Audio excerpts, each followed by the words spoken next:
स्वागत है आप सभी का Sunny Singh Jaggi network marketing podcast channel में।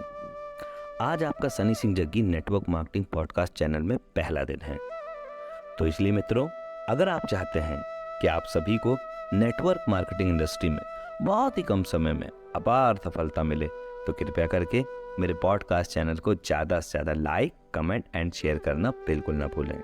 तो दोस्तों, आज का मेरा पहला टॉपिक है भाग्यवाद। जी हाँ दोस्तों, भाग्यवाद। भारत देश को भाग्यवाद ने जकड़ लिया है।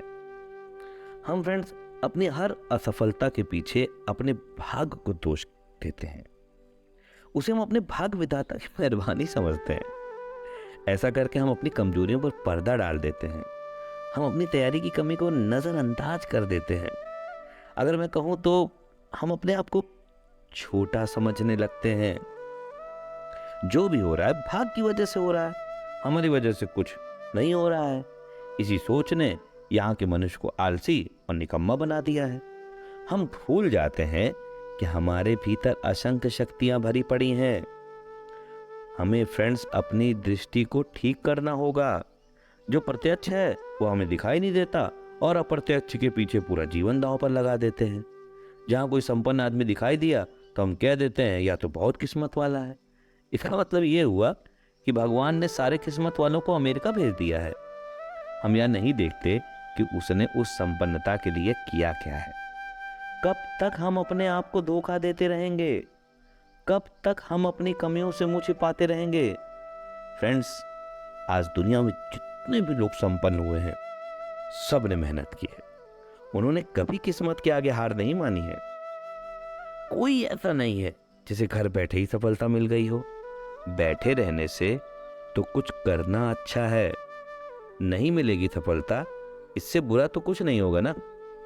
अभी भी तो बैठे हैं, समझ लेना कुछ किया ही नहीं। कम से कम कुछ सीखेंगे तो सही, कुछ अनुभव तो बढ़ेगा, और कुछ करने में तो अवसर है सफल होने का। बैठे रहने में तो कोई अवसर भी नहीं है फ्रेंड्स। लेकिन कुछ करने से पहले ही हार मत मान लेना। पहले यह मत सोच लेना कि मेरी तो किस्मत खराब है, मैं तो इसमें सफल होऊंगा ही नहीं। पता नहीं आपकी किस्मत तो आगे आड़े आएगी या नहीं आएगी, लेकिन आपकी यह काल्पनिक हार जरूर आगे आड़े आ जाएगी। किस्मत की फिक्र छोड़ दो, करने पर ध्यान रखो, कोई नुकसान नहीं होगा। मैं विश्वास दिलाता हूं, और अगर विश्वास ना हो तो एक बार 100 लोगों पर रिसर्च कर लो। 50 ऐसे जो किस्मत का लेखा जोखा लगातार हर काम करते हैं, लेखा जोखा लगाकर हर काम करते हैं, और 50 ऐसे जो ज्योतिषी के पास कभी नहीं जाते। दोनों के जीवन का अध्ययन कर लेना, कौन ज्यादा सफल और सुखी है।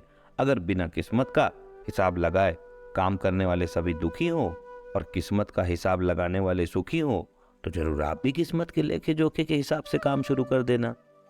फ्रेंड्स, दुनिया में जहां जहां लोग किस्मत के पूर्वानुमान के आधार पर काम करते हैं ना, वे सबसे ज्यादा पिछड़े हैं, और जो अपने विवेक, आत्मविश्वास और पूरी तैयारी से काम करते हैं, वे सबसे आगे हैं। हार जीत, सफलता असफलता, ये सब तो जीवन के अभिन्न अंग हैं। यह सब तो चलता रहता है, लेकिन इनके पीछे अपनी किस्मत को लेकर बैठ जाओगे तो कुछ नहीं कर पाओगे। हर हार को जीत में बदला जा सकता है, और हर असफलता को सफलता में बदला जा सकता है। वैसे भी हमारी किस्मत में कुछ लिखा हुआ भी है तो वह तो है ही। उसके लिए हमें क्या सोचना? हमें तो उसके लिए सोचना है जो हमारे हाथ में है, और हमारे हाथ में है सिर्फ काम करना। उल्टा होता यह कि हम कोई भी काम शुरू करते हैं तो हमेशा एक शंका मन में लिए हुए कि पता नहीं या काम मेरी किस्मत में लिखा हुआ है कि नहीं। और शुरुआत में जब कोई छोटी मोटी परेशानी आती है, तभी से हमारे मन में वह शंका और गहरी होने लग जाती है। शंकित मन से कभी सफल नहीं हुआ जा सकता, उसमें असफलता निश्चित हो जाती है। इस तरह के लोग कभी भी काम में सफल नहीं होते, किसी भी काम में। वे हमेशा अपना काम ही बदलते रहते हैं।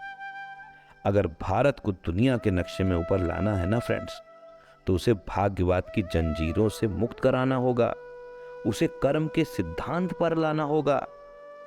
और अगर मैं सीधे शब्दों में कहूं तो आपने डायरेक्ट सेलिंग बिजनेस भी चुना है तो इस बिजनेस को भी आप भाग्यवाद के भरोसे मत छोड़िए। डायरेक्ट सेलिंग बिजनेस भी एक ऐसा अवसर है जिसमें हम चाहे तो सब मिलकर मेहनत करके सामाजिक एकता और आर्थिक स्वतंत्रता कायम कर सकते हैं। काम तो करना होगा, बैठे बैठे तो कुछ नहीं होने वाला। हमारा मन पता नहीं बार बार उन चीजों की ओर आकर्षित होता रहता है जहां कुछ नहीं करना पड़े और बहुत कुछ मिल जाए। और कुछ चालाक लोग हमारी इस इच्छा का फायदा उठाने से भी नहीं चूकते। तरह तरह के लुभावने प्रलोभन देकर हमसे रुपया निकलवाते रहते हैं, हमारे संकल्पों के बीच विकल्प देते रहते हैं। बाद में पछतावे के अलावा कुछ नहीं मिलता, ये भी जान लीजिए। देखा जाता है कि एक आदमी अपने जीवन में कई बार ऐसी गलती कर बैठता है। इसका एकमात्र कारण यही है हमारे दिमाग में बैठी भाग्य वाली बात। हमें लगता है कि शायद मेरी किस्मत डायरेक्ट सेलिंग में ना हो पाए। हमें लगता है कि किसी ऐसे इन्वेस्टमेंट प्लान में जोर मार जाए। किस्मत अगर साथ देती भी है किसी अन्य प्लान में तो यह निश्चित है कि वह साथ देती है किसका? काम करने वाले लोगों का। एक बात बताऊं, डायरेक्ट सेलिंग बिना काम किए होने वाली आय का कोई आश्वासन नहीं है। काम तो करना पड़ेगा। किस्मत आपकी परीक्षा ले सकती है, वह भी इसलिए ताकि आप 2-4 बार ठोकर खाकर संभल जाएं, लेकिन लगातार कर्म करके आप अपनी किस्मत पर निश्चित रूप से विजय पा सकते हैं। भाग्य तत्व और सौभाग्य के मनोवैज्ञानिक अध्ययन पर इस साल लगा चुके हार्टफोर्डशायर यूनिवर्सिटी के मनोवैज्ञानिक डॉक्टर रिचर्ड वाइजमैन का पता है क्या कहना है कि अपना भाग्य संवारने वाले लोग 4 मूलभूत सिद्धांतों का इस्तेमाल करते हैं। डॉक्टर वाइजमैन ने सर्वाधिक भाग्यवान और अभागे माने जाने वाले 400 लोगों के जीवन का विस्तृत अध्ययन किया है। उनका एक शोध है, उस किताब उन्होंने लिखी है द लक फैक्टर, जिसमें वो शोध छपा हुआ है। डॉक्टर वाइजमैन के अनुसार 4 मूलभूत सिद्धांतों में से पहला यह है कि वे अवसरों का विस्तार कर लेते हैं, साथियों में तालमेल के जरिए अपने लिए अवसर बनाने, अवसरों को पहचानने और उनका तुरंत लाभ उठाने में माहिर होते हैं। वे सब यह अत्यंत स्थिरचित्त एवं नए अनुभवों के प्रति एक तरह के खुलेपन के साथ करते हैं। दूसरा सिद्धांत अपनी सहज बुद्धि और एहसास के आधार पर प्रभावी तरीके से फैसले का होता है। वे अपनी सहजात क्षमता में वृद्धि और ध्यान से मस्तिष्क को दूसरे विचारों से मुक्त भी करते रहते हैं। तीसरा सिद्धांत अच्छे भाग्य की आशा और भविष्य के बेहतर होने के विश्वास के साथ जीवन जीना होता है।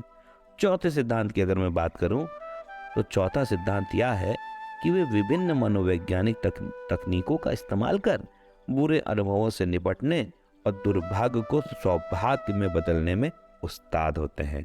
तो इसलिए यही कहूँगा फ्रेंड्स, भाग्यवाद के भरोसे मत रहिए।